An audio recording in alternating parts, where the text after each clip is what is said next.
Signature Global presents Property Guru.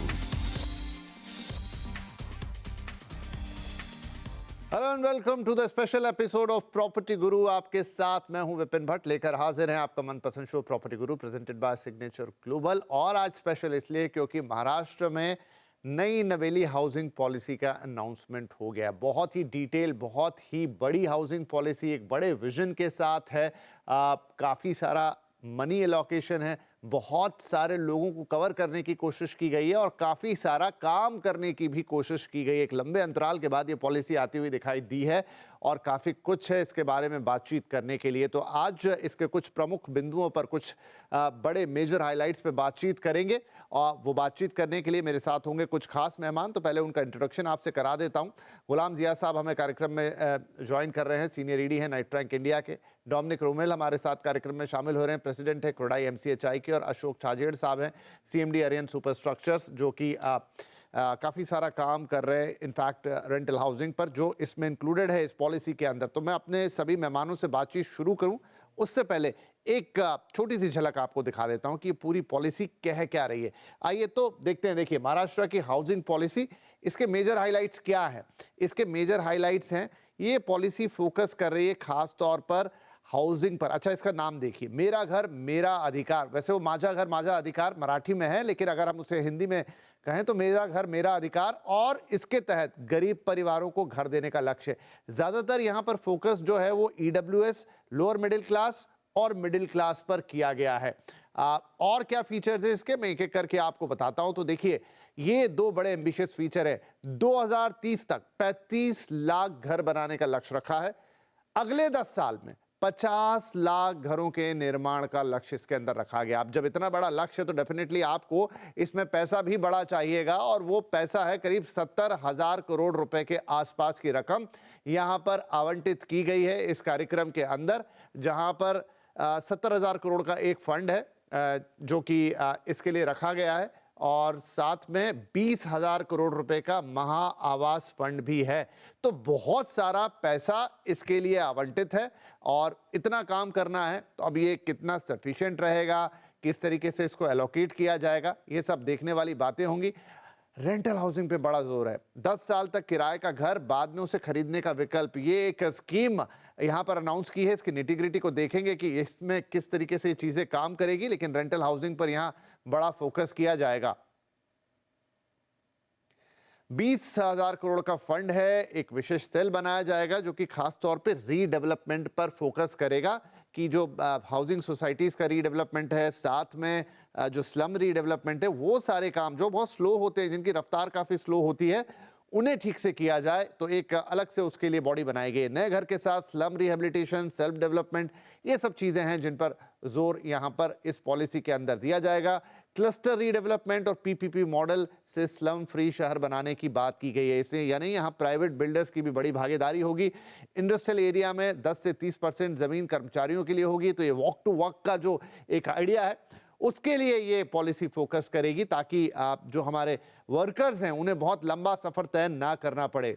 जैसा मैंने कहा, किसको फोकस में रखा गया? लोअर और मिडिल इनकम क्लास को, महिलाओं पे बड़ा फोकस है, सीनियर सिटीजन्स भी यहां पर फोकस में है, छात्रों को प्राथमिकता दी गई है, और साथ ही हमारे जो इंडस्ट्रियल वर्कर्स हैं उनको भी यहां इस पॉलिसी में जगह दी गई है। तो ये महाराष्ट्र की नई ताज़ा हाउसिंग पॉलिसी है। ये इसके हाइलाइट्स से, लेकिन डिटेल में जाएंगे तो काफ़ी सारी छोटी छोटी बातें हैं। अब मैं अपने तीनों ही मेहमानों से एक दरखास्त करूंगा कि पहले 10, 20 या 30 सेकंड के अंदर सिर्फ मैं आपका एक इनिशियल कमेंट चाहूंगा इस पॉलिसी के बारे में, फिर हम एक एक करके डिटेल से उस पर जाएंगे। रोमेल साहब, मैं आपसे शुरुआत कर रहा हूं क्योंकि MCHI क्रेडाई आप फोकस कर रहे हैं महाराष्ट्र और उन चीज़ों पर। कैसी लगी है आपको ये पॉलिसी? आई थिंक 2007 के बाद कोई इतना डिटेल पॉलिसी डॉक्यूमेंट हमने देखा है। ये 2007 के बाद 18 साल के बाद ये डॉक्यूमेंट बनी है। It is a very good document. और सबसे बड़ी बात ये है कि जो SHIP करके state housing policy information portal बनाई है, वो बहुत बढ़िया है। ताकि इसमें कैसे खाली हाउसिंग के साथ रहता नहीं, बहुत सारे अदर डिपार्टमेंट्स भी इसमें इंटरलिंक्ड है। जो जानकारी मिलेगी एंड कस्टमर को, उसको सब जानकारी इस पोर्टल के माध्यम से सब डिपार्टमेंट इंटरलिंक्ड होंगी। तो ये काफी अच्छी पॉलिसी है और बहुत बढ़िया पॉलिसी है। राइट, तो स्वागत कर रहे हैं अशोक छाजेड़ साहब। कैसे देख रहे हैं इस पॉलिसी को?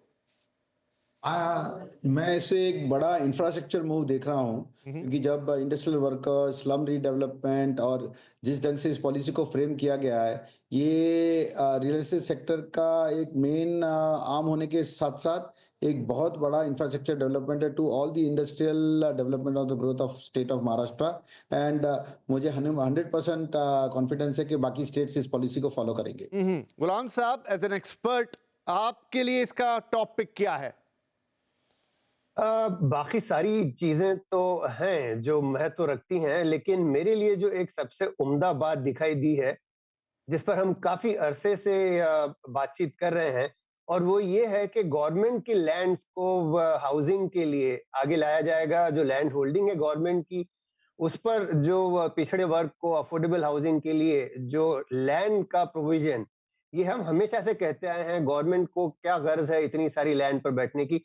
उसकी जो बात चल रही है वो मेरे विचार में बहुत ही इंपॉर्टेंट चीज है। बाकी सारी चीजें जाहिर सी बात है इंपॉर्टेंट है, लेकिन ये एक मुद्दा है जिस पर मैं खास तौर से फोकस करना चाहूंगा। बिल्कुल बिल्कुल, ये बहुत इंपॉर्टेंट है। कई बार इस मामले में बातचीत हुई और सरकार कहती रहती कि वो अपनी कुछ लैंड पार्सल्स अवेलेबल कराएंगी, और खास तौर पे अगर आप शहर बात कर लें, मुंबई जैसे जहां पर जगह नहीं है, महाराष्ट्र हालांकि पूरा मुंबई नहीं है, लेकिन फिर भी स्टिल, एंड और भी शहरों के नाम इसमें हैं, वहां तक की भी बात जाती ना। अब एक एक करके थोड़ी बातचीत को खोलते हैं। इसका जो सबसे बड़ा फोकस है पॉलिसी का, वो है गृह निर्माण, और नाम भी जैसा हमने कहा, माझा घर माझा अधिकार। तो पूरा फोकस जो है वो है कि हम कितने घर बना पाएंगे। ऑलरेडी एक फिगर में देख रहा था कि काफी स्लो स्पीड में महाराष्ट्र में घर बने हैं। जितनी डिमांड है, शायद 2012 से 17 के बीच हार्डली 9 लाख के आसपास की डिलीवरी हुई है सब मिला के, और अभी हमें 10 लाख घरों की शॉर्टेज है। तो रोमेल साहब, अब लक्ष्य रखा है कुल मिला के 35 लाख घर अगले 5 साल में, यानी 2030 तक, और फिर और थोड़ा बढ़ा देते हैं कि 50 लाख घर अगले 10 साल में। कितना महत्वाकांक्षी है, या कितना अचीवेबल है ये? अचीवेबल 100% है। खाली इसमें एक ही है जो अच्छी बात निकली, वो सिंगल विंडो क्लियरेंस है। हम्म, तो अगर वो हो जाएगा तो प्राइवेट पार्टनरशिप के साथ भी ये ऐड हो सकती है घरें।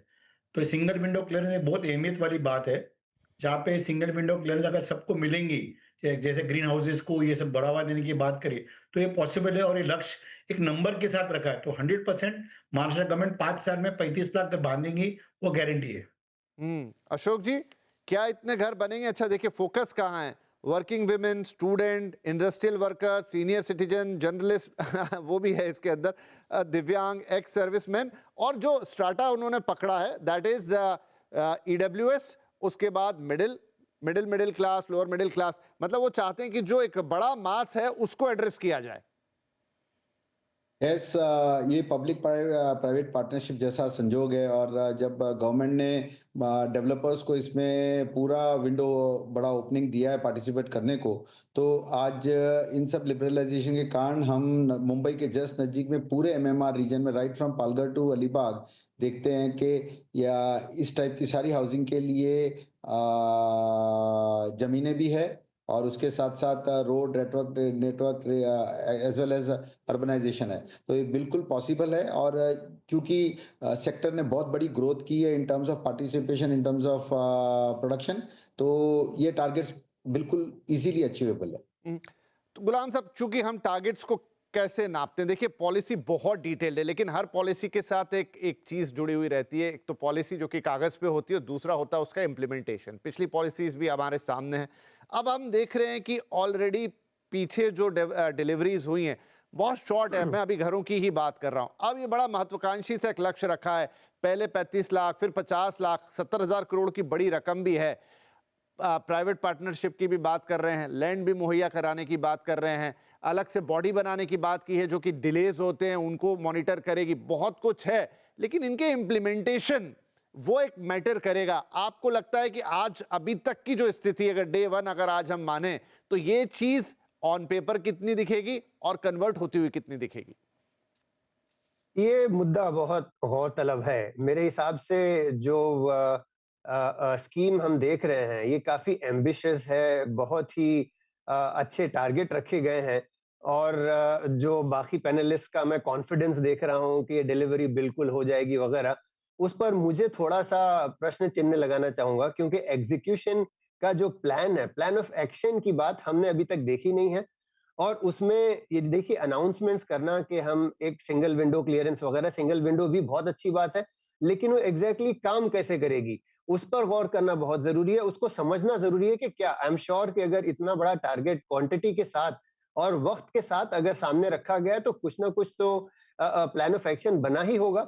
लेकिन चूंकि अब तक वो पब्लिक डोमेन में नहीं है, तो हम तो सिर्फ यही कहेंगे कि जो कुछ अगर ट्रैक रिकॉर्ड देखें तो शायद ये कठिन ऑब्जेक्टिव है, ये जो जो हमने अपने लिए एक गोल सेट किया है वो थोड़ा सा मुश्किल दुश्वार दिखाई दे रहा है।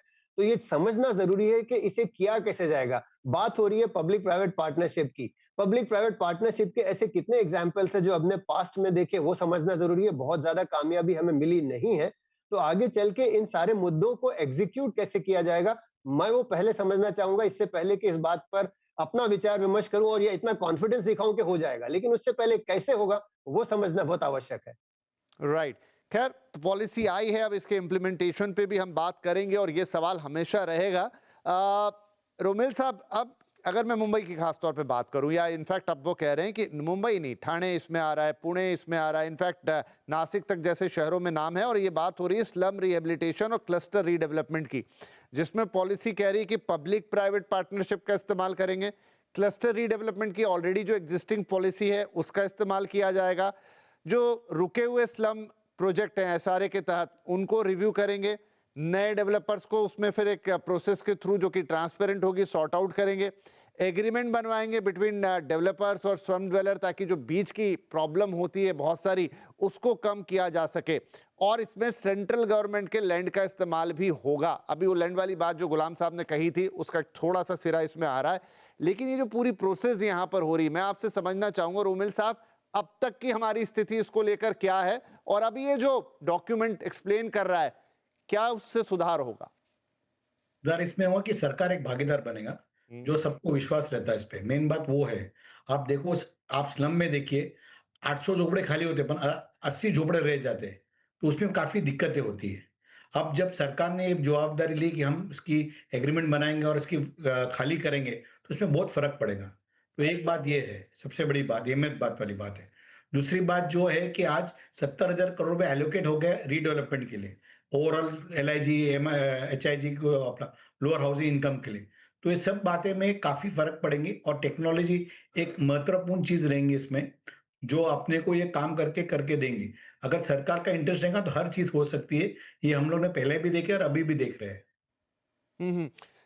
शाहजेर साहब, देखिए अलग अलग निधियां हैं, मैं थोड़ा अभी, क्योंकि रोमिल साहब ने कहा 70,000 करोड़, एक 70,000 करोड़ का बड़ा फिगर है, 20,000 करोड़ का महा आवास निधि है जो खास तौर पे लार्ज स्केल हाउसिंग प्रोजेक्ट को फाइनेंस करेगी, और उसमें कह रहे हैं दोनों को सपोर्ट मिलेगा, हाउसिंग सोसाइटीज को भी और डेवलपर्स को भी। अब वो कैसे होगा वो आप, अगर आपको आइडिया है तो मुझे बताएंगे।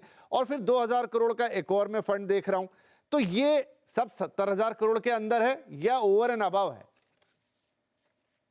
ये ओवर एंड अबाउट 70,000 करोड़ के अंदर ही है, और ये कोई पीएमएवाई जैसा ग्रांट नहीं है, तो ये एक फाइनेंशियल सपोर्ट है फॉर अ टाइम बीइंग, जो कैश फ्लो मैनेजमेंट को हेल्प करेगा।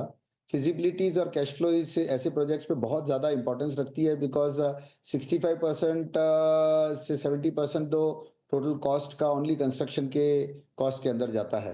तो बहुत वेफर थिन मार्जिन्स के अंदर काम करना पड़ेगा। स्पीड और एफिशिएंसी के कारण ही ये प्रोजेक्ट्स पूरे हो सकते हैं। ग्रांट नहीं है। अगर कोई ग्रांट होम बायर को मिलता स्ट्रेट अवे में तो बहुत बड़ा बेनिफिट होता, बट इनडायरेक्टली इस पॉलिसी में बहुत अच्छा किया गया है। जैसे रेंटल हाउसिंग में 10 साल के लिए इंसान को रहने को मिल जाएगा, और उसके बाद में वही घर वो खरीद सकता है। ये बहुत बढ़िया अच्छी स्कीम है। ऑलरेडी रेंटल हाउसिंग स्कीम के तहत almost 1 lakh flats all over Maharashtra में 59 प्रोजेक्ट्स के थ्रू कुछ डिलीवर हो चुके हैं, कुछ हो रहे हैं। तो जो स्टार्टअप स्टॉक चाहिए वो ऑलरेडी गवर्नमेंट के पास है इस पॉलिसी को इम्प्लीमेंट करने के लिए।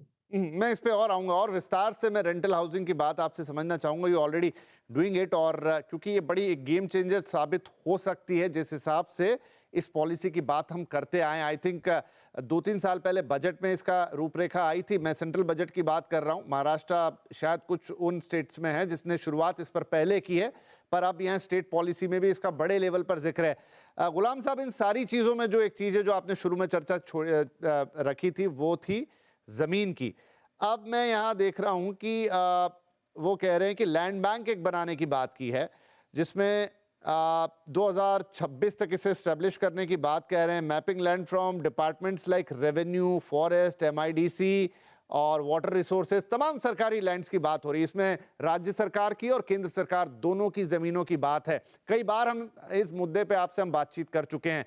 ये चीज कितनी रिवॉल्यूशनलाइज कर देगी? क्योंकि देखिए लैंड का ही सारा इशू है, अगर वो मिल जाती है तो शायद बहुत सारे सवालों के जवाब मिल जाएंगे। आपने बिल्कुल दुरुस्त कहा। और मैं थोड़ा सा एक और विषय पर थोड़ी बात करके दोबारा मैं यहाँ पे आता हूँ। जो चीज आपने पहले सवाल किया था, जो स्टक स्लम प्रोजेक्ट्स हैं, उसके बारे में कहना चाहूंगा कि ये जो मसला है, ये पिछले 1 साल से गवर्नमेंट इस पे ऑलरेडी काम कर रही है। जो जहां जहां पर भी तकरीबन 180 से 200 के आसपास के स्टक स्लम रीडेवलपमेंट प्रोजेक्ट को जो किसी कारण किसी डेवलपर ने उठा रखा था, नहीं कर पा रहा था, जैसे रोमिल बता रहे हैं कि चंद लोग ना निकल रहे हो, उस किस्म के सारे प्रोजेक्ट्स को अक्वायर टेक ओवर करके उन्होंने डिस्ट्रीब्यूट किया है वेरियस गवर्नमेंट अथॉरिटीज को।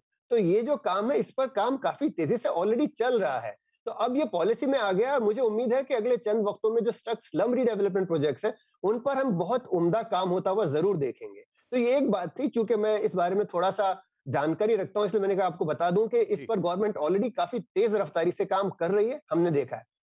दूसरी तरफ अब चूंकि लैंड की बात हो रही है, लैंड बैंकिंग की बात हो रही है, लैंड बैंकिंग जहां बिल्कुल ये जो एक बहुत ही इंपॉर्टेंट मुद्दा है, अगर एक छोटा सा अगर आपके सामने इसका एग्जाम्पल रखूं, धारावी का जो डेवलपमेंट है, ये पिछले कई दहाइयों से अटका पड़ा था, केवल इस कारण कि वहां पर लैंड की थोड़ी सी कमी पड़ रही थी।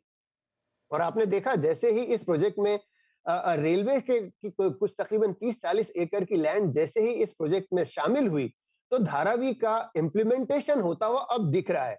उसके आगे भी चंद एक जगह पर जहां पर सॉल्ट पैन्स वगैरह हैं, उन लैंड्स को भी धारावी के साथ अटैच करके ये जो एक बहुत ही उम्दा कदम उठाया गया है, वो एक एक बहुत ही इंपॉर्टेंट एग्जाम्पल है। वो रास्ता बना रहा है आगे के किस प्रकार हम, चाहे वो सेंट्रल गवर्नमेंट हो या स्टेट गवर्नमेंट हो, उन अथॉरिटीज से बातचीत करके उनकी लैंड इकट्ठा करके जो इस तरह के सारे हमारे अर्बन मसाइल हैं, चाहे वो हाउसिंग को लेकर हो, इंफ्रास्ट्रक्चर को लेकर हो, हर किस्म के मसाइल को हल किया जा सकता है अगर ये सारे गवर्नमेंट के डिपार्टमेंट्स आपस में एक दूसरे से बात करना शुरू करें। और ये लैंड बैंकिंग अपने आप में एक बहुत उम्दा मुद्दा है, उस पर एक बार काम शुरू हुआ, उसके एग्जाम्पल भी है, जैसे मैं बताया, चाहे धारावी की बात हो। तो चूंकि हमने ऑलरेडी एग्जाम्पल बना रखी है, इस पे आगे काम करना हमारे लिए मुझे लगता है काफी आसान होता चलेगा। जी, अब इम्पॉर्टेंट ये होगा, मैं अपने दोनों डेवलपर पैनलिस्ट से भी इस पर्टिकुलर सवाल पर राय चाहूंगा। डोमिनिक साहब, लैंड तो अवेलेबल होगी, सरकारी ज़मीनें आएंगी, लेकिन अब हमें कैसे पता चलेगा कि वो ज़मीनें किस भाव आएंगी? क्या सरकार उस पर अपना प्रीमियम लेगी? अगर वो ज़मीनें भी उतनी ही महंगी पड़ती हैं जितना कि आप कोई और ज़मीन खरीदते हैं, कोई लैंड पार्सल लेते हैं, तो शायद फिर पता नहीं, मतलब उससे हाउसिंग तो ओवरऑल महंगी हो जाएगी, ज़मीन ज़रूर मिलेगी। एनी आइडिया कि अब अगर सरकार की ज़मीन आपको मिलने जा रही है या मिल सकती है इस योजना के तहत, तो उसमें फ़ायदा क्या होगा? सिर्फ ज़मीन का फ़ायदा होगा, लैंड की अनलॉकिंग होगी, या फिर उसका मॉनेटरी जो एक लैंड का कॉस्ट है वो भी नीचे जाता हुआ दिखेगा? इसमें एक ऐड करना चाहता हूं, जो गुलाम जी बोले थे कि 1 साल पहले 532 स्लम प्रोजेक्ट अटके हुए थे, अब वो 200 तक आ गए। तो आप जान सकते हैं कौन से रफ्तार से सरकार काम कर रही है ताकि स्लम्स के जो प्रोजेक्ट अटके हैं वो वापस चालू हो जाए। तो बाकी जन ने 300 जन ने वापस रेंट दिया है, सब कुछ करके आगे काम बढ़ चुकी है। अभी जो लैंड की बात करें, मेरे ख्याल से महाराष्ट्र गवर्नमेंट लैंड बेचेंगी नहीं, वो पब्लिक पार्टनरशिप करेंगी। इतनी एरियाज जो उनको ईडब्ल्यूएस के लिए घर चाहिए या एलआईजी के लिए घर चाहिए, वो इन काइंड में उनसे लेंगे और वो अपनी जो 35 लाख घर बांधने की योजना है वो पूरी करेंगे। वो प्रीमियम में बेचेंगे नहीं, इसकी एक फेयर मार्केट वैल्यू लेंगे, उसके हिसाब से उनको कॉम्प्लीमेंट्री जो चीज का पैसा के बदले उनको एरिया मिलेगा, जो फ्लैट में कन्वर्ट हो जाएंगे और ये 35 लाख घरों की सुविधा हो जाएंगी आम जनता के लिए। गुलाम साहब, इस पे आपकी राय? मतलब ये लैंड, मेरे लिए एक बड़ा सवाल है मन में कि क्या ये लैंड प्रीमियम पर आएगी या फिर जैसे सर कह रहे हैं कि शायद वो पार्टनरशिप के तहत बनेगी, क्या मॉडल हो सकता है इसका? देखिए, ऐसा है कि इस पर जाहिर सी बात है, ये फ्री ऑफ कॉस्ट तो आएगी नहीं। ये लैंड चूंकि पब्लिक की ही प्रॉपर्टी है, तो उसमें बहुत सारे सवाल खड़े हो सकते हैं। तो इसको मार्केट वैल्यू तो सामने रखना बहुत आवश्यक है, क्योंकि मार्केट वैल्यू के बगैर बहुत सारे क्राइसिस खड़े हो सकते हैं। जब मार्केट वैल्यू पे लैंड आ रही है, वो पहला सवाल, उसके बाद फिर गवर्नमेंट की तरफ से जो इनिशिएटिव होते हैं, जैसे आपने देखा 33(9) या 33(7) जो क्लस्टर स्कीम ले लें या रीडेवलपमेंट स्कीम ले लें, 33(11), ये सब जो अवेलेबल स्कीम्स हैं, उसी में उन्होंने एक और चीज, जो एक क्लॉज ये बता रहा है कि स्लम रीडेवलपमेंट को भी क्लस्टर के साथ इकट्ठा किया जाएगा और उससे और ज्यादा उम्दा फैसिलिटी मिलेंगी। इसका मतलब ये है कि आपकी जो एग्जिस्टिंग एफएसआई क्लॉजेस हैं, उनको इससे जोड़ा जाएगा। अभी फॉर एग्जांपल अगर हम सॉल्ट पैन लैंड्स की बात कर लें, सॉल्ट पैन लैंड्स की वैल्यू कम है क्योंकि वहां पर कोई भी किसी किस्म का डेवलपमेंट पॉसिबल नहीं है, लेकिन अगर उसको अफोर्डेबल हाउसिंग के साथ मिक्स किया जाए तो और उस पर एफएसआई की ज्यादा प्रावधान किया जाए, तो जाहिर सी बात है वो लैंड की वैल्यू खत्म कम हो जाएगी, मार्केट वैल्यू से कम में मिलेगी, क्योंकि आपने एफएसआई बढ़ा दी और उसके बाद प्रीमियम में डिस्काउंटिंग महाराष्ट्र गवर्नमेंट की तरफ से मिल सकती है। और अगेन जैसा हमने देखा आरएलडीए ने जो धारावी में कंट्रीब्यूशन किया है, वैल्यू ऑफ लैंड आरएलडीए की वहां तक है, लेकिन उसको एक बड़ा प्लान के अंतर्गत जो फ्री सेल कंपोनेंट धारावी का होगा, उसमें रेलवे का जो प्रॉफिट है, उसमें से रेलवे को अपनी लैंड की वैल्यू वापस मिल जाएगी। तो इस तरह की स्कीम्स बहुत ही ब्यूटीफुल, बहुत ही खूबसूरत और थॉट आफ्टर प्लानिंग्स है, वो आएंगी जिसमें लैंड की वैल्यू नहीं गिरेगी, जो आपकी अथॉरिटीज लैंड ट्रांसफर कर रही हैं उनको नुकसान नहीं होगा, लेकिन जो जो पीपीपी के अंतर्गत जो नया रियल एस्टेट बनेगा, उसमें जो प्रॉफिट्स होगा, उस प्रॉफिट के थ्रू उस लैंड की वैल्यू निकल आएगी। तो आपका जो प्रश्न है क्या क्या इसके कारण मकानों की कीमतें बढ़ेंगी, मेरे विचार में ऐसा नहीं होगा, क्योंकि ओवरऑल प्लान अगर आप देखें जो मैंने आपको अभी समझाया, उसके अंतर्गत वैल्यू बढ़ती हुई नहीं दिखाई देगी। मैं तो सर इनफैक्ट ये था कि वैल्यू क्या गिरेगी, मतलब जब आपके पास लैंड अवेलेबल हो जाएगी इतनी सारी, और वो भी सरकारी जमीन, तो ठीक है मैं मानता हूं कि वो उतने प्रीमियम पर नहीं आएगी जितनी आप ओपन मार्केट से लेते हैं, तो क्या अफोर्डेबल हाउसिंग आ पाएगी? इसमें मैं अशोक जी की भी एक राय ले लेता हूं। अशोक जी, क्योंकि आपका लिंक डाउन हो गया था बीच में इसलिए, लेकिन मैं अपने दोनों ही मेहमानों से ये पूछ रहा था बाकी के, कि जो ये वाला है जहां सरकारी जमीनों का, चाहे वो राज्य सरकार की अपनी जमीनें हो या केंद्र सरकार की अपनी जमीनें हो, जब वो आएंगी मार्केट में या जिस भी तरीके से वो पीपीपी मॉडल पे आए, चाहे आउटराइट परचेज होके आए, उससे अवेबिलिटी ऑफ लैंड बढ़ेगी, लेकिन अगर प्रीमियम पर आएगी तो थोड़ा दाम पर इंपैक्ट पड़ सकता है। अगर वो मार्केट प्राइस पर आई तो कुल मिलाकर क्या उससे हम एक अफोर्डेबल हाउसिंग दे पाएंगे, सस्ता आवास दे पाएंगे? क्योंकि सबसे बड़ी दिक्कत लैंड की रहती है। वेल, जनरली ये क्लस्टर डेवलपमेंट जैसा इसका उद्देश्य होता है कि एक पर्टिकुलर जोन फिजिबिलिटी में नहीं है तो दूसरा जोन जो अनयूटिलाइज्ड है उसको इसके साथ क्लब कर देवे तो दोनों मिलके वो फिजिबिलिटी में आ जाता है। बट इसके कारण बहुत सस्ते दामों में बहुत ज़्यादा घर अवेलेबल होंगे, ये थोड़े से कम दिखाई देते हैं। ज़रूर कंपटीशन के कारण मार्जिन कम रहेगा। सबसे अच्छी बात इसमें से एक है जो सीएसआर वाली की गई है। काफ़ी संस्थाएं पिछले एक दशक में देखी गई थी कि अपने अपने वर्ग के लिए घर फ्री में या हाफ द रेटों में मुआयना करना चाहती थी। आज सीएसआर का इसके अंदर ओपनिंग करने के कारण बड़ा कैपिटल यूटिलाइजेशन लोगों का सीएसआर के माध्यम से इस टाइप की हाउसिंग का होगा, जहाँ संस्थाएं या तो फ्री में या वृद्धाश्रम या ओल्ड एज होम्स या फिर बहुत ही सब्सिडाइज्ड रेट में घर देती है। तो वो जैसे गवर्नमेंट एक अलोकेशन है उसी ढंग से this will help out a lot. But केंद्र सरकार और राज्य सरकार की जमीनें एक्चुअल में जो प्रोजेक्ट्स नॉन फिजिबल है उसको फिजिबल बनाने के लिए बहुत काम आएंगे। लगे हाथों में आपसे वो रेंटल हाउसिंग वाला सवाल भी अशोक जी यहाँ पर ले लेता हूँ। आपने थोड़ी सी उसकी एक दो प्रस्तावना वाली लाइनें रखी थी पहले। अब ये जो कह रहे हैं कि 10 साल आप उसी घर में रह लीजिए, फिर उसी घर को आपको खरीदने का मौका भी मिल जाएगा, सुनने में बड़ा ल्यूक्रेटिव सा लग रहा है, लेकिन इसके क्या फाइन प्रिंट्स हैं अगर अभी हैं तो? बेसिक बात यह है कि किसी एक व्यक्ति के लिए एक सेविंग्स बहुत बड़ी इंपॉर्टेंट है। जब हम मध्यम या निचले तबके की वर्ग के लोग की बातें करते हैं और उसके लिए 30-32 की उम्र में अपना घर होए और परमानेंट जिसको कहा जा सकता है वो बहुत मुश्किल होता है। वो वेट करता है अपनी सेविंग्स के लिए और ऑलमोस्ट 50-45 की उम्र के बाद में अपना घर लेने की कोशिश करता है। तो ये सरकार की तरफ से जो ये रेंटल हाउसिंग है, उसमें उसको पहले दिन से पता है कि मैं 10वें साल के बाद में अगर मैं चाहूँ तो ये घर खरीद सकता हूँ, तो उससे वो अपना घर लगता है। और इस ढंग से जो एवरेज बाइंग उम्र है, वो जो आज 45 इयर्स की एज है, वो नीचे में आके 32 इयर्स, 35 इयर्स तक आ जाएगी। जिसका मतलब है डिमांड में बहुत बड़ी डिमांड आएगी, क्योंकि आज अगर 30, 32, 35 साल का व्यक्ति खुद का घर लेके फैमिली के साथ रहता है, तो ये अपने आप में तो यहाँ यहाँ मेरे मन में एक सिक्योरिटी तो सवाल है, घटी आप है। अगर जो भी उसका आंसर कर पाए, वो ये कि मान लीजिए वो 10 साल तक मैंने जो किराया भरा उस मकान के लिए, क्या वो घर की कीमत में शामिल हो जाएगा? मतलब मान लीजिए 50 लाख का मकान है और मैंने 10 साल में 20 लाख रुपए किराए के तौर पे दे दिया, तो मुझे आउटराइटली सिर्फ 30 लाख दे के वो घर मिल जाएगा? नहीं, नहीं, 10वें साल के उपरांत जो भी रेडी रेकनर की प्राइस है, उस प्राइस के ऊपर उसको घर मुहैया किया जाएगा। 10 साल तक उसको किराया अलग से देना पड़ेगा। अच्छा, गुलाम साहब कुछ ऐड करना चाह रहे थे इस पर।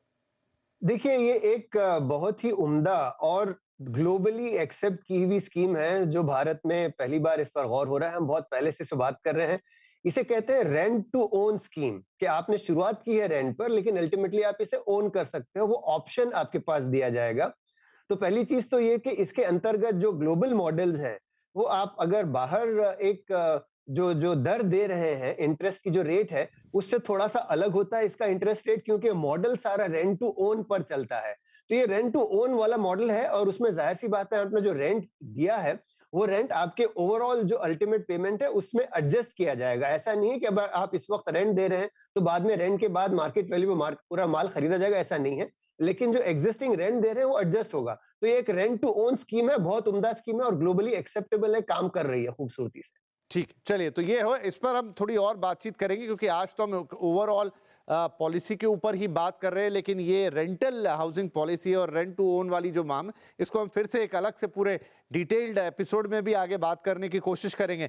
लेकिन इसके अलावा रोमेल साहब, आपने भी जो जिक्र किया था कि एक जो अलग से शिप नाम का portal, state housing information portal, जो कि एआई पावर्ड होगा, आप उसमें एक डेटा इंटीग्रेशन होगा, हर तरफ से आपको demand, supply, fund allocation, land acquisition, project status, ये सब पता लगते रहेंगे। महारेरा से वो डेटा कोलेक्ट करेगा, वो महाभूलेख से डेटा कोलेक्ट करेगा, पीएम गति शक्ति के साथ जुड़ा रहेगा। तो ये सुनने में बहुत सही लग रहा है। क्या ये हमारे ओवरऑल रियल एस्टेट को कटिंग एज देगा, जहां पर अभी जो चीजें बहुत बिखरी हुई पड़ी रहती हैं, वो किसी कोई भी हो, फिर वो कोई एक्सपर्ट हो, वो आप जैसे डेवलपर हो, वो एक आम घर खरीदार हो, सबको एक जगह पूरी कंप्लीट पिक्चर दिखाने में सक्षम होगा? विपिन जी, ये तो देखो एक प्रोसेस है, and now we are an AI generated country, so we have to understand कि ये चालू होने वाली है और ये होंगी। इसके कारण इंटीग्रेशन ऑफ इंफॉर्मेशन जो चाहिए, आज कैसे कि हर डिपार्टमेंट इंडिविजुअली काम कर रही है, पर ये इंटीग्रेटेड हो जाएंगी तो सब डिपार्टमेंट को मालूम पड़ेगा कि अपनी डिमांड क्या है, सप्लाई क्या है, कौन सी एम्यूनिटी प्लॉट कहाँ पे पड़ी है, क्या होना चाहिए, क्योंकि they are working with statistics department to see the amount of need of what district है, जिला वाइज काम हो रही है। तो ये सब चीज जान के 100% होने वाली है। और एसएचए भी है सुपर हिट। जैसे आज आप देखो पूरी इन्फॉर्मेशन बॉम्बे की एक ऑटो डीसीआर पे चालू है, सब आपको इन्फॉर्मेशन में किसका क्या चीज क्या है, रेरा पे माँ रेरा के वेबसाइट पे मालूम पड़ा। पर ये सब इंटीग्रेटेड होने के कारण एक आदमी को मालूम पड़ेगा कि कौन से डिस्ट्रिक्ट में क्या हो रहा है, क्या चीज मिलने और क्या सुविधा चाहिए, गवर्नमेंट को क्या बनाना चाहिए, ये सब चीज आपको जानकारी मिल जाएंगी। और ये पॉसिबल है, मुझे लगता नहीं कि उसमें कोई डाउट है। हम्म। अशोक जी, ये इसके फाइन प्रिंट्स में जब जाते हैं तो थोड़ी सी और बातें लिखी हैं, जैसे offer financial incentive like tax break, क्योंकि आपने थोड़ी देर पहले कुछ बातें कही थी, subsidies, lower interest rate on the loans for developers and non profit organisations, propose amendment MHADA act को जो है उसको महाराष्ट्र रीजनल और टाउन प्लानिंग, एमआरटीपी को म्युनिसिपल कॉरपोरेशन, मतलब जो ऑलरेडी एग्जिस्टिंग लॉज हैं या जो एक्ट बने हुए हैं उनमें बड़े मूलभूत परिवर्तन। और अगर मैंने जो उससे पहले की लाइन कही कि tax break, subsidies, lower interest rate for developers, सिर्फ ये इतने मेरे को पॉइंट मिले, इनकी डिटेलिंग में अभी मैं नहीं जा पाया हूं, इनके क्या मायने हैं?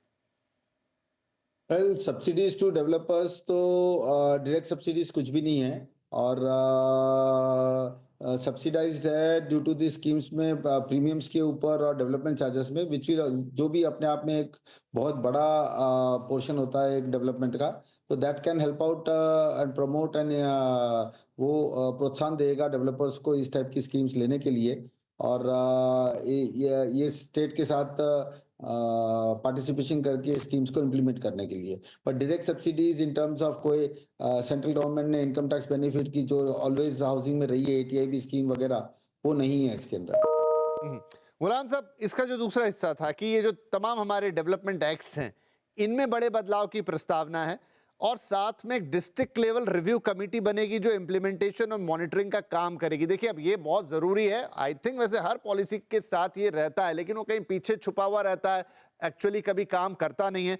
यहाँ लिखा हुआ है और उसमें ये भी लिखा है कंस्ट्रक्शन टेक्नोलॉजी रिसर्च के लिए एक अलग से सेंटर होगा। अगर ये चीज़ें होती हैं, 50% भी हो जाए, तो क्या हम एक बड़ा परिवर्तन देखेंगे, खासतौर पर अगर मैं महाराष्ट्र राज्य की बात करूं बाकी स्टेट्स के मुकाबले? कि अभी तक कभी भी स्टेट की तरफ से इतनी ज़्यादा मॉनिटरिंग और कंप्लायंसेस को पूरा करके इंफॉर्मेशन लेने की बात नहीं थी। आज सब स्टेट का खुद का इंटरेस्ट है, तो वो मॉनिटरिंग सेल के थ्रू डेटा लेगी और जवाबदार बनाएगी डेवलपर को कि भी वो समय के ऊपर करे। ऐसा नहीं कि आज शुरू किया और 20 साल बाद पूरा होवे। तो ये टाइमलाइंस को मीट करने के लिए जो रिव्यू कमिटीज है एंड जो कंप्लायंसेस और रिपोर्टिंग पूरी करेगी, ये 100% directly indirectly completion of the projects को की तरफ जाती है और जिसके तहत ऑटोमेटिकली स्टॉक जो जरूरत है वो लॉक एंड की तैयार होकर लोगों तक पहुंचाया जा सकता है। तो review committees will really help out a lot. It I think अनुमान जो एक अभी तक चलता था उससे एटलीस्ट डबल स्पीड से काम हो सकेगा। ठीक है, वैसे सवाल मैंने गुलाम साहब से पूछा था, खैर आपका भी इसमें व्यू आ गया। गुलाम साहब,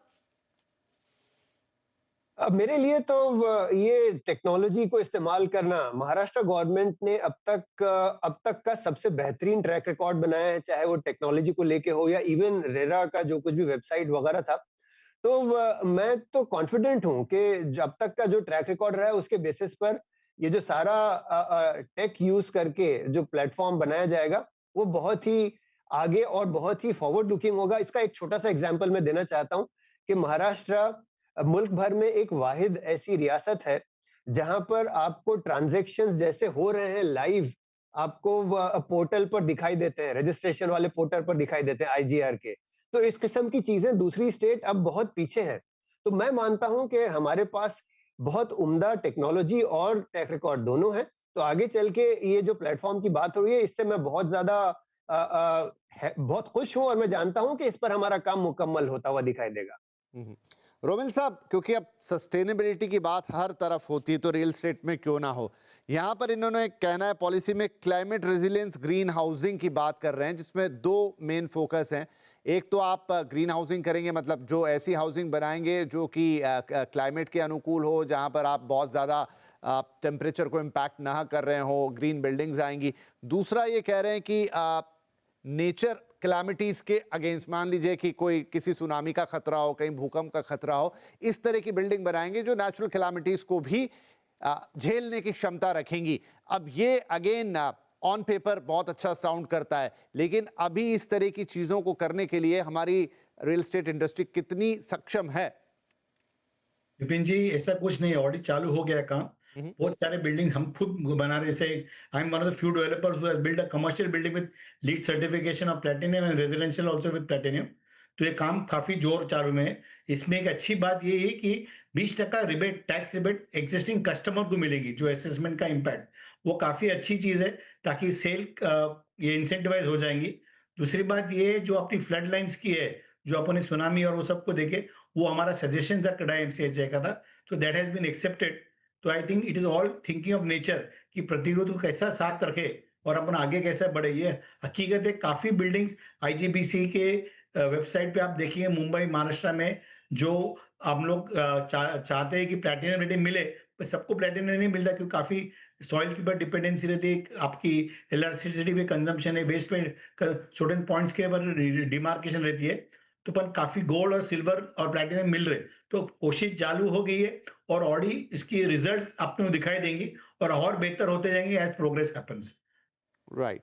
चलिए, तो जब हमने कार्यक्रम की शुरुआत की थी तो हमने कहा था, अपने मेहमानों से पूछा था कि आप हमें एक क्विक रिव्यू दीजिए या क्विक वो पॉइंट बताइए जो आपको इसका सबसे बड़ा हाइलाइटर लग रहा है। अब हम जब इसे वाइंड अप कर रहे हैं तो हम अपने मेहमानों से रिक्वेस्ट करेंगे कि आप हमें ओवरऑल ये पॉलिसी आपको कैसी लगी इन टर्म्स की, ये महाराष्ट्र का पूरा जो हाउसिंग है या पूरा जो रियल एस्टेट लैंडस्केप है उसको किस हद तक बदल पाएगी, और फिर फाइनली उसके इम्प्लीमेंटेशन वाली बात भी है। एक एक करके मैं आपके पास आता हूं। गुलाम साहब, इस बार आपसे शुरुआत करता हूं।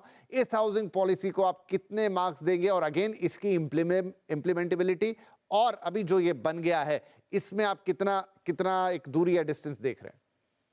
सबसे पहले तो मार्क्स, मैं इसे 9, 10 में से 9 के मार्क्स देना चाहता हूं, क्योंकि ये बहुत फॉरवर्ड लुकिंग पॉलिसी है। इसमें एक और पॉइंट जो अब तक किसी ने बात नहीं की इतनी लंबी गुफ्तगू में, वो ये है कि इवन मरीजों के लिए अस्पतालों के आसपास रेंटल हाउसिंग जो शॉर्ट टर्म में रहने की बात है, वो आपने हम में से अब तक किसी ने नहीं कही।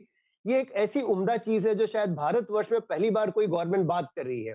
तो मेरे लिए 10 में से 9 मार्क्स इसलिए है कि उन्होंने उन डिटेल में गौर किया जिस पर अभी तक किसी ने नहीं किया। उसका मैंने एग्जांपल अभी दिया। बस ये है कि जो एग्जीक्यूशन, जो आगे चल के इसका एग्जीक्यूशन क्या होगा, उस पर मुझे कोई बहुत ज्यादा आइडियाज नहीं है। हालांकि चंद एक चीजें जैसे जो स्ट्रक रिहैब प्रोजेक्ट है, स्लम रिहैब, उसमें बहुत काम हो चुका है, दूसरों पर भी हो रहा होगा। तो वो जो 1 मार्क मैंने कम दिया, उसका कारण ये है कि मुझे कॉन्फिडेंस बनता हुआ चाहिए, जो शायद अगले कुछ वक्तों में दिखाई देगा। अशोक साहब, आपका क्या कहना होगा? और चूंकि आप लोगों का ये रोजमर्रा का काम भी रहता है, तो मैं ये समझना भी चाहूंगा कि जो ब्यूरोक्रेटिक लाल फीताशाही हिंड्रेंस रहता है, वो इसे कितना हद तक, कागज पे स्कीम बहुत अच्छी बनती है लेकिन फाइनली उसे जो इम्प्लीमेंट करने वाली बॉडीज रहती हैं, और जब रियल एस्टेट की बात आती है, आई एम सॉरी टू से, लेकिन करप्शन और ये तमाम चीजें उसका रास्ता रोकती हैं, डिलेज, कोई छुपी हुई बातें नहीं है। तो सब कुछ अच्छा दिख रहा है। गुलाम साहब ने तो 10 में से 9 दे दिए हैं, आप कितने मार्क्स देंगे, और फिर इम्प्लीमेंटेशन पर क्या राय होगी?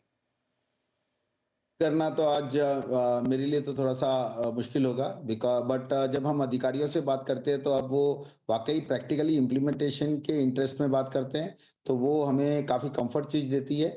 और मेजर सब्जेक्ट जो इसमें दिखा गया कि इंडस्ट्रियल वर्कर्स जो बिलो द पॉवर्टी लाइन के लोग थे, या सीएसआर के थ्रू जो लोगों को घर मिलने थे वो भी बिलो द पॉवर्टी लाइन थे, ये बीपीएल लोगों को घर मुआवना करने का एक बहुत बड़ा रास्ता है, अदर देन डेवलपर्स जो हम लोगों के लिए rental housing redevelopment, slum redevelopment वगैरह चल रहा है। But I look at as industrial workers को एज वेल एज सीएसआर के through below the poverty line को लोगों को आज घर बहुत आसानी से, समय पे, उनके बुढ़ापे से पहले उनकी जवानी में मिल जाएगा। बढ़िया। और आप मार्क्स कितने देंगे? 10 आउट ऑफ 10 इम्प्लीमेंटेशन के बाद। चलिए, पूरा का पूरा दे दिया आपने। रोमिल साहब? तो मैं भी 10 और 10 दूंगा, क्या, क्योंकि हमारे मुख्यमंत्री काफी काबिल है और ये सब इम्प्लीमेंट करेंगे। उनके पूरे 4 साल और बाकी है, तो 100% 10 और 10 देगा। इसमें एक छोटी सी बात रह गई है, जो महारेरा के स्टक प्रोजेक्ट्स है, 3-6 हजार के आसपास है, वो थोड़ा उस पर कोई ध्यान रखे तो काफी हाउसिंग अवेलेबल हो जाएंगी सबके लिए, और जिसकी पूंजी अटकी पड़ी है वो भी शामिल हो जाएगा, ऐसा मेरी सोच है। बाकी 10 और 10, I am 100% confidence under the leadership of Devendra Fadnavis ji and the team, this will be 100% success. चलिए, बहुत बहुत धन्यवाद आप तीनों महानुभावों का। तो ये महाराष्ट्र की नई हाउसिंग पॉलिसी है, नो डाउट की बहुत डिटेल्ड पॉलिसी है। अभी हमने सिर्फ उसके जो हाइलाइटर्स हैं वो टच किए और थोड़ा जानने समझने की कोशिश की कि क्या बदलाव आएंगे, किस तरह की हाउसिंग होगी, फोकस कहाँ है। कुछ अच्छी बातें भी निकल कर आई, जो शायद पहला इनिशिएटिव है, फर्स्ट मूवर है, किसी और स्टेट ने अभी तक नहीं की। Again implementation will be the key, किस हद तक, किस तरीके से इम्प्लीमेंट होती है। कोशिश बहुत अच्छी है, ड्राफ्ट बहुत अच्छा है, चीज़ों से सीख कर किया गया है। इसमें एक विजन भी है जो दिखाई देता है, लेकिन आगे थोड़ा दारोमदार, थोड़ा नहीं, एक बड़ा दारोमदार इस पर होगा कि ये इम्प्लीमेंट कैसे होती है। और आप तीनों ने इस पर अपनी अपनी बातें रखी। इनफैक्ट मैंने कहा कि जो इसके थोड़े ऐसे पॉइंट्स हैं जिन पे आप और बड़ी बातचीत कर सकते हैं, जो जनता से सीधे जुड़े हुए हैं, रेंटल हाउसिंग हो गई, उनकी अपनी हाउसिंग हो गई, बाकी और चीज़ें, उन पर हम और विस्तार से आगे बात करेंगे। लेकिन अभी आप तीनों का बहुत बहुत धन्यवाद अपनी राय और अपनी जो इनसाइट है वो इस पॉलिसी के ऊपर रखने के लिए। Thank you very much.